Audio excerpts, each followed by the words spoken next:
Broadcasting from Singapore and broadcasting all around the world.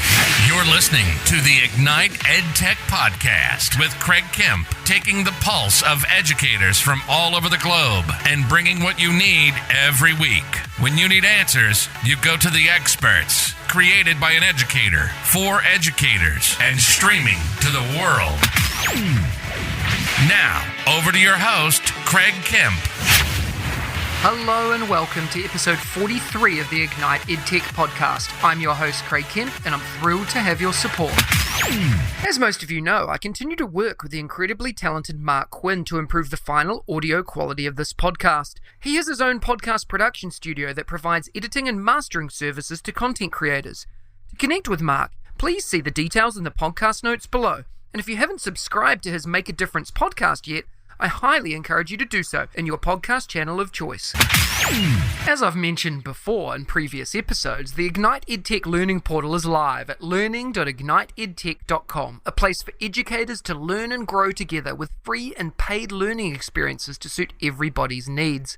Our learning portal is being designed based on the 5 Ignite EdTech learning principles. Those principles of learning are: be adaptive, learning first, creativity over consumption, collaboration, and connection over content. Last week, we highlighted the first Ignite EdTech principle of learning, which is be adaptive. I encourage you to go back and listen to last week's episode to learn a little more. This week, I wanted to highlight the second Ignite EdTech learning principle, learning first. Learning first is something we hear so frequently as educators, and as an EdTech consultant, is something that I preach every day. Technology is an enhancer of learning opportunity, a tool to add value to learning, not the other way round. In my experience, schools often get sucked in by the quality and shininess of technology and throw them in the hands of students and teachers without establishing the why and the learning that needs to occur. Learning should be in front of teaching, and our job as teachers is to be designers of learning experiences that create an outcome for pedagogy and learning first. Ask yourself, what change am I trying to create, and how will technology add value? What technology might support this? One model to support you in this learning first model is SAMR. As mentioned last week, alongside the AGES model, SAMR is a model developed by the research of Ruben Putindera and is designed as a framework to best understand how and why technology can be used to add value to learning. At the most basic tech integration level, we have substitution and augmentation, which is an enhancement of learning. Often, this is where technology acts as a direct substitute with no or only some functional improvement. An example I like to use is moving from writing in a book to using Google Docs and starting to add some of the features that allow you to do much more, particularly with feedback. When we integrate technology for learning, ideally, we want to transform learning by the modification or redefinition of the learning experience, which means we have created something previously inconceivable without the use of technology and significantly transformed the learning experience. This might be using tools like augmented reality or other creation-based apps to create or make something that couldn't be done without the use of technology. As we develop our own learning and that of the learners we work with, the core principle to keep at the forefront of our minds when integrating technology is learning first, technology second. Last week, I encouraged you to think about how you are adaptive with your EdTech learning. Thank you for sharing as always. Check out the social streams for more. After sharing the second Ignite EdTech learning principle, learning first, this week, I want to ask you how you demonstrate this skill in your daily practice. How do you ensure that it is learning first, technology second in your setting? How do you focus on people and learning rather than technology? I'd love to learn with you and from you in this space. Please share with me via our Ignite EdTech social streams. I look forward to hearing from you soon. A tool that has positively impacted the authentic and purposeful use of technology into classrooms and meeting rooms that I have worked in is CommonLit. CommonLit is an online reading program for learners of all ages, currently supporting more than 75,000 schools globally. It's a not-for-profit education technology organization dedicated to ensuring that all students, especially students in lower socioeconomic schools and areas, graduate with the reading, writing, communication, and problem-solving skills that they need to be successful in college and beyond. CommonLit believes in providing teachers with all the resources they need to set their students up for success, while also encouraging best practices in the classroom. That's why the CommonLit literacy model is built on a foundation of over 2,000 high-quality free reading passages for grades 3 to 12, complemented by aligned assessments, growth-oriented data, and expert-led teacher development. Their resources are flexible, research-based, aligned to Common Core standards, and created by teachers for teachers. With all of this, you'd expect that CommonLit is an expensive tool, wouldn't you? Well, you're wrong. This is the best part. It is free. I highly recommend you take a look at commonlit.org. The link is in the description below. Last week, we talked about the models for effective and adaptive learning of EdTech in our schools and focused on the very important AGES model. If you're interested in learning more, go back and listen to last week's episode. This week, I wanted to focus on something Google-related. A couple of tips and hints to make the most of your Google experience. As an avid Google user, I often come across some tips and shortcuts that help me be more efficient and effective, and I wanted to share my top 4 tips with you today. Some of them you may know, and some will be new to you. I hope that they're useful, and even if you're not a Google user, you may be able to find something similar on your tool of choice. Here are my top 4 Google tips and tricks. Number 1. To create an editable template for your class, colleagues, or parents, change the end of your URL from edit to copy and send that link on. This will force the recipient to make a copy of the file, and they'll not be able to edit your template. This can be used on all of the Google tools: slides, docs, sheets, and forms. It is a game changer. Number 2, open a new Google Doc, slide, sheet, or form in one easy step. I use this every day. Instead of navigating to a blank page through your Google Drive, simply in your URL, type docs.new into your web browser's search bar, and it'll take you to a fresh document. You can also open a new Google Sheet with sheets.new, a new slide with slides.new, or a new form with forms.new. It will automatically create a new file that will be automatically saved and created within the Google Drive that you're logged into. Number 3, if you're like me and you get frustrated when you've copied something and pasted it into your doc or slide and it comes up with crazy formatting, this trick is for you. Instead of pasting with Command V or Control V, hold down the Shift key as well, and the text will paste in the same format as your current doc or slide. It's a massive time saver. That's Shift with Command or Control V. And number 4, voice typing is huge for me, especially on the run. As a teacher, we all know that time is the one thing we need more of. Voice typing allows me to get things done faster and more effectively, and it's accurate. The speech-to-text feature that's built into Google Docs allows you to dictate all kinds of words, lists, and writing. You can also dictate formatting, punctuation, and editing, and dictate in multiple languages. Go to Tools, and you'll find voice typing as one of the options. Once you've allowed it to use your microphone, you're away laughing. Please share your ideas and tips about Google or your tools of choice and what you're doing to be successful so that we can discuss them on next week's show. I'd love to hear from you. Every week, I bring you a short interview with some of my eduheroes, an engaging learning experience with someone who makes a difference in education every day, with a particular focus or angle towards educational technology. This week, I had the pleasure of chatting with Stacey Roshan and Kingsley. Let's have a listen to the chats. Today, I have the honor of speaking with Stacey Roshan. You may know her as @BuddyXO on Twitter. Stacey is an educator, author, and EdTech consultant in the US and is passionate about the authentic and purposeful use of technology. She's the author of Tech with Heart, and after being connected with her for so many years online, I'm thrilled to bring her voice to all of you. I'm always inspired by what she shares. Stacey, it's an absolute pleasure to have you on the show today. Are you ready to talk about education and technology integration? Two of my favorite things to talk about. Absolutely. Let's go. Why don't you start by telling us a little bit about your current role and what inspires you to do what you do? Sure. I am the Director of Innovation and Educational Technology at an independent school right outside of DC in Maryland, and it's called Bullis School.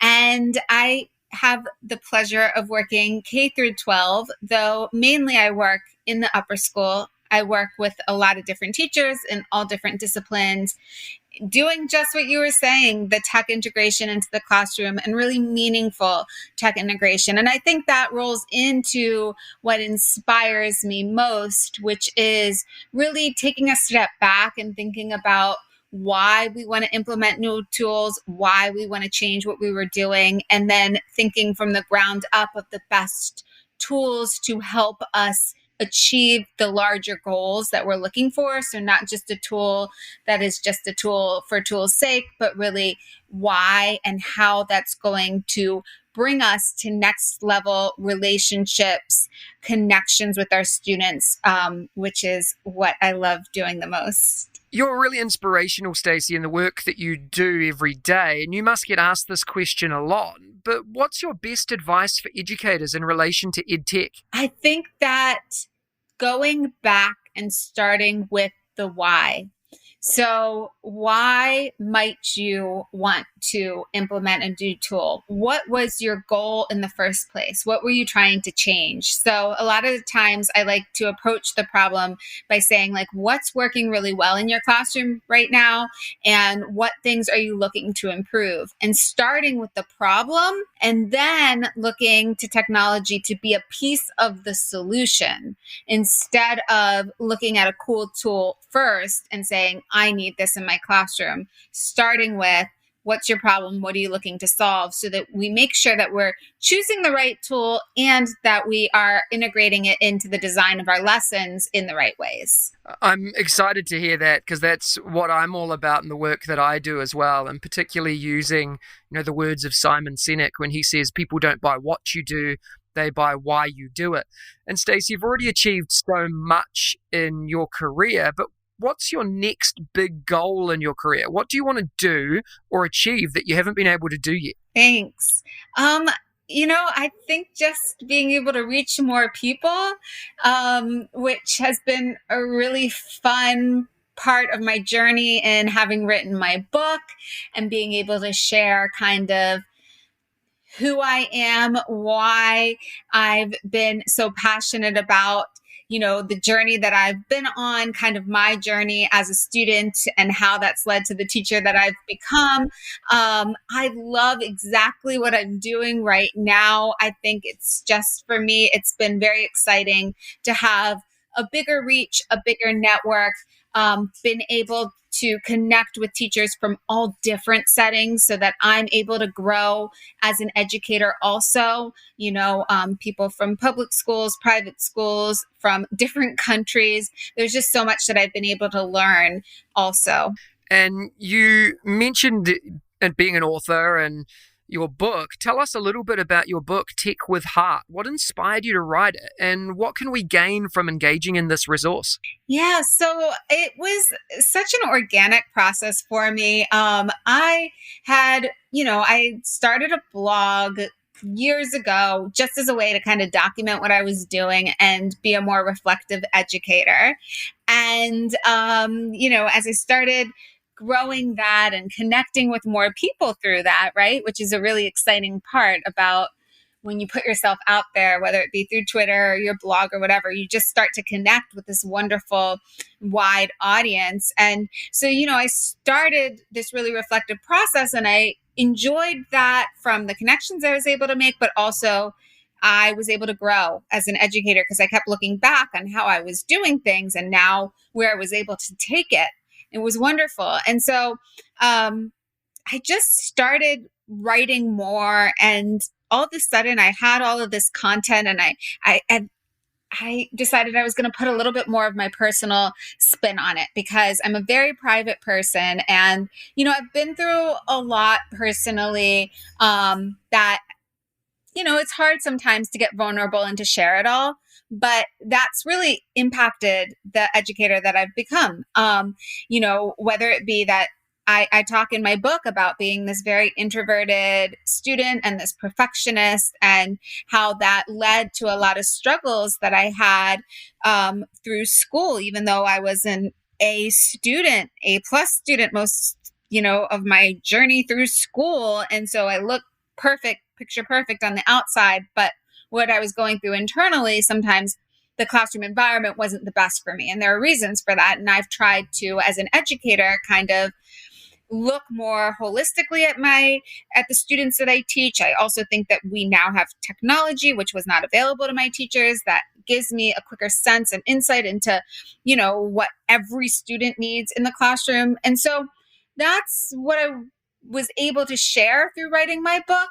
And it was scary to put it all out there, but it's been so gratifying. Stacey, that's such a powerful and a really important story, and we'll make sure the link to that is in the podcast notes below as well.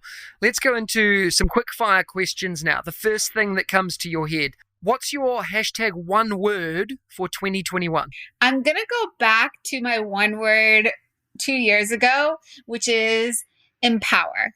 And I say that because I would like to empower all students with a voice, and also just empower for me, empowering my voice. And what's your favorite EdTech book or resource? One of my favorite podcasts is by Jake Miller, the EduDuct podcast. I think a lot of it speaks towards many of this, like, let's dig into our why before we dig into the tool. Great. And what's your go-to EdTech tool that the listeners now need to try? People who know me probably know I talk all day about Pear Deck and Flipgrid. I love both of those tools.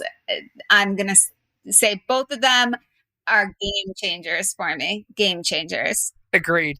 Twitter, Facebook, or Instagram for your own learning, and why? Definitely Twitter. That's the platform that I'm on the most and that I've been able to connect with amazing educators with. And it just feels short, easy, and I'm able to find the content that I need and connect with so many great people. What's one daily habit or practice that helps you enjoy, progress, and succeed in your career? Every day I put at least one thing. I put one thing on my to-do list that is something that is tied to something personal that I'm trying to achieve, and I make sure that I chip off on that. I don't let it go. I work on that because it brings me a different type of pleasure than I might get in my schoolwork. It's usually tied to that, but it's a different reward, and I just make sure to find time for it. If you were to have any job in the world, what would it be and why?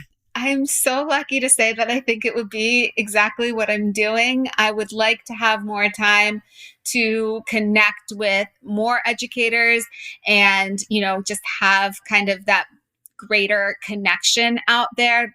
And that's what I'm looking for.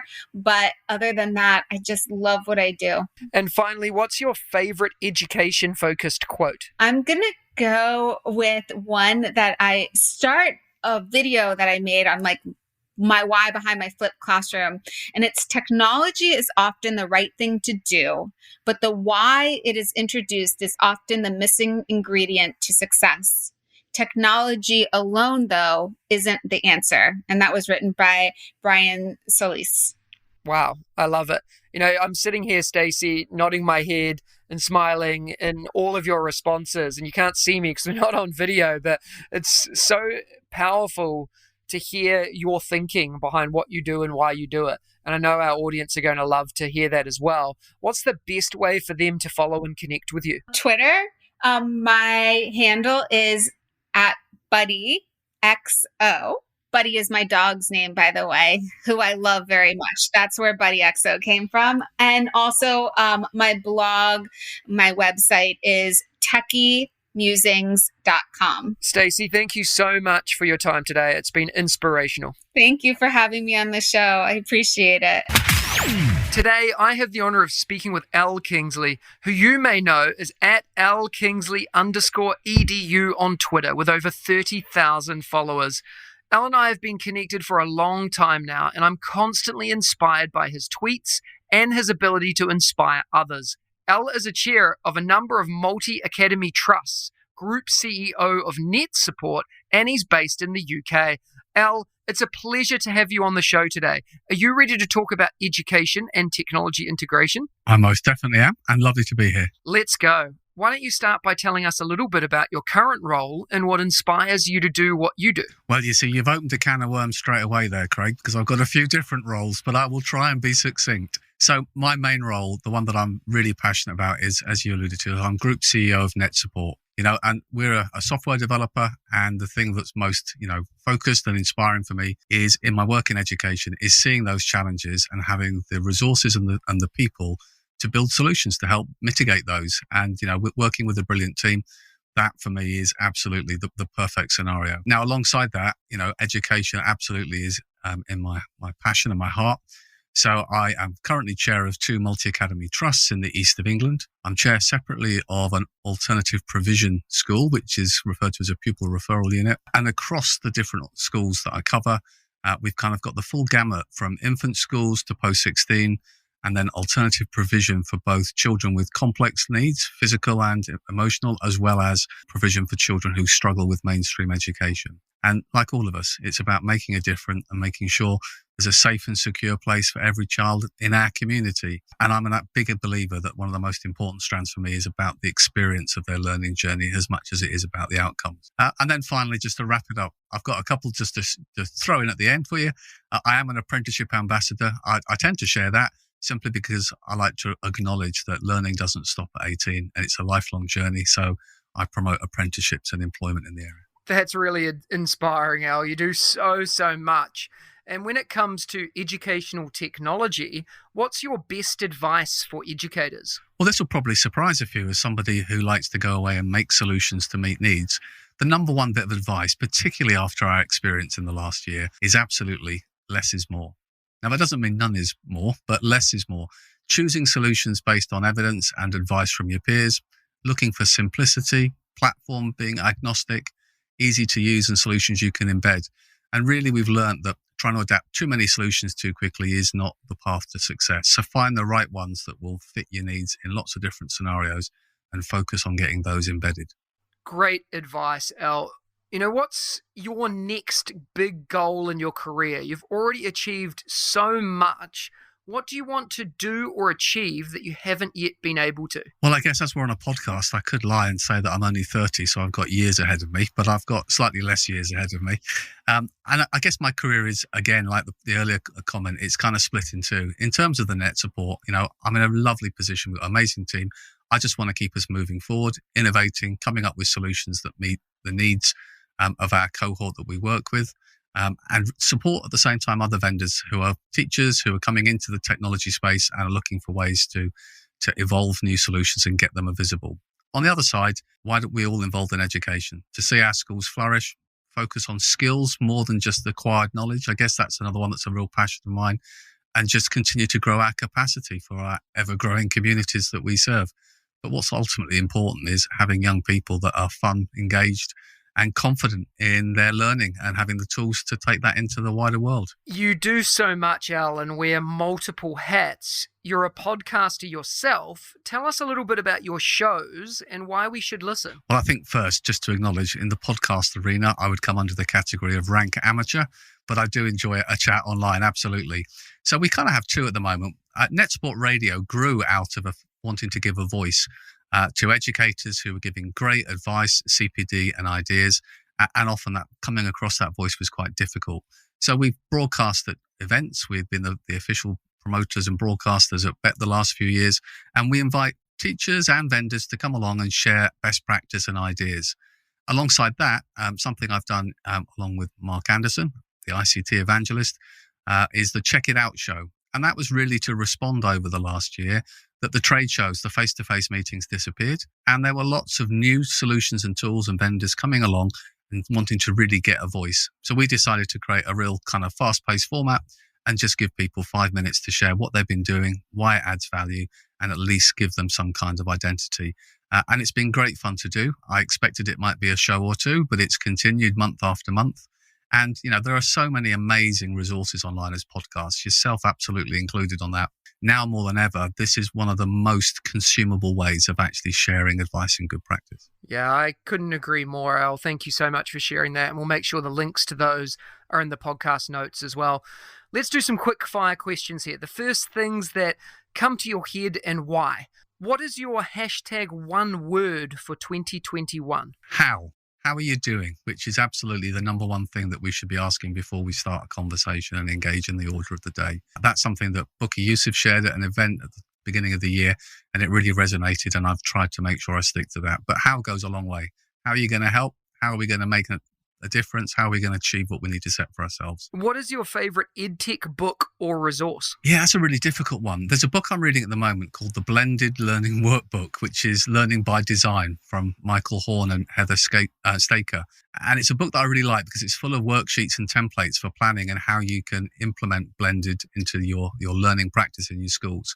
And I found that really inspiring. But alongside that, I'm a bit of a doodler, and I've got Sylvia Duckworth's book on creating sketch notes and doodles is something that I found really relaxing, but also a really creative way of sharing emotion within my notes. Yeah, I love that too. We've had Sylvia on this podcast and got her book out the other day actually with my daughter, and she absolutely loves that idea too. It's very cool.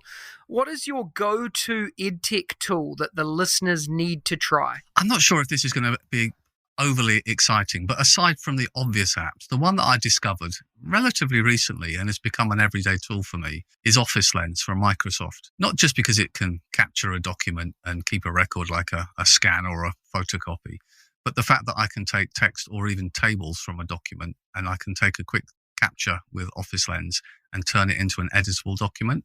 And I found that saved me huge amounts of time where I wanted to lift previous copy and actually work on it. And when you think about social media, Twitter, Facebook, or Instagram, what do you use for your own learning and why? Well, for me, it's an absolute Twitter for me. It's a really thriving community. There's always people who are willing to answer questions and share ideas. There's a really, really positive and supportive PLN. And so for me, Twitter, and of course the hashtags let you find the different topics and groups very easily, has always been my kind of go-to place for professional development and learning. What's one daily habit or practice that helps you enjoy, progress, and succeed in your career? Yeah, this is probably quite an obvious one, really, and it's not particularly revolutionary, but I always make a point, no matter how full the day is, that I take time out to read the latest discussions and news relevant to our space.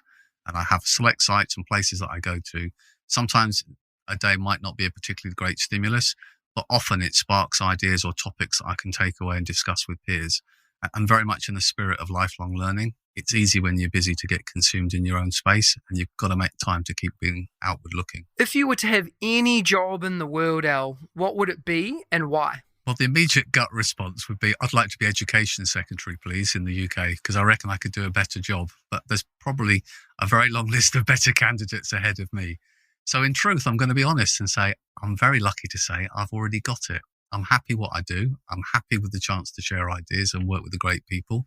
And I wake up every morning looking forward to the day ahead. Brilliant. And what's your favourite education-focused quote? Well, I guess for those in the education space, the name John Hattie won't be a surprise, and there are plenty of quotes I could pick. But the one that translates not just into education, but life in general, is this quote, which is, the most powerful single modification that enhances achievement is feedback. And that's something that I always remind myself. Yeah, I love that very much. Al, this has been an inspiring chat, and I know the listeners are going to want to connect with you and follow you and learn a little bit more. What's the best way for them to do that? Well, Twitter's obviously a good go-to place, at @alkingsley_edu. If you want to connect with me and talk about some of the previous articles or podcasts I've done, head over to alkingsley.com, or not surprisingly, netsupportsoftware.com. Al, thank you so much for your time today. It's been an absolute pleasure. My pleasure, and keep doing an amazing job, Craig. Next week, join me for episode 44 of the Ignite EdTech Podcast, when I'm joined by Jornea Armand and Tony Vincent. One of the things I love doing is giving away prizes. So thank you for tuning in, listening, and hopefully following the Ignite EdTech Podcast. Last week, I gave away 2 copies of Tisha Richmond's book. To win, you need to complete the form at bit.ly/edtechwin. The winners have already been contacted directly by me, and they are Kareen Longman and Esther Shoup. Congratulations to you both. This week, I'm giving away some merchandise prizes from Kingsley and Net Support. To win these incredible prizes, you need to go to bit.ly/edtechwin and complete the simple form. It'll take you less than a minute to do. The link is in the description below. Competition closes on Wednesday the 7th of April, and the winners will be contacted directly by me and announced on next Friday's podcast episode. Good luck. Please take some time to visit learning.igniteedtech.com and register for free to join our growing community of learners from all over the world. Here, you'll see free and paid learning courses led by the experienced and talented Ignite EdTech team that can help you, your colleagues, and your school move from surviving to thriving in this constantly evolving world we find ourselves in. No matter what your level of expertise or background is, we've got something for you. Thank you for being an extremely important part of the Ignite EdTech podcast. If you enjoyed today's episode, smash that follow button and share it with your colleagues, friends, and family. Please remember to spend 2 minutes to rate the podcast too, so we can reach even more educators and EdTech enthusiasts globally. Please share your favorite part of today's episode by tagging me on Twitter, Facebook, Instagram, or LinkedIn. And please don't hesitate to ask me questions that I can answer in an upcoming episode. Remember, you have the chance to win as well. Check out the links in the description for more, and I'll see you again next week. If you liked today's episode, please don't forget to subscribe so you don't miss another episode. And be in the drawing to win prizes every week. If you know others that would enjoy the show, please hit that share button and brighten their day. Join us again next week for your weekly EdTech hit with @MrKempNZ. We'll see you again soon.